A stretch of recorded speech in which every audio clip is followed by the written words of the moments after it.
peso commemorative coin na pwedeng bilhin sa halagang 2,000 pesos mga ka-coin collector. Tingnan nyo pong maigi yan mga coin collector.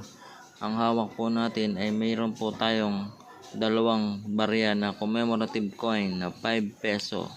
Ang isa po dito ay ang Leyte Golf Landing 70th anniversary at ang isa naman po ay 5 peso commemorative coin Bagong Bayani. Kung mapapansin nyo po, ito pong 70th anniversary Leyte Golf Landing, ito pong barya na ito ay ginawa noong 1944 hanggang 2014 bilang pag-alaala sa ika-70th anniversary ng Leyte Golf Landing General MacArthur.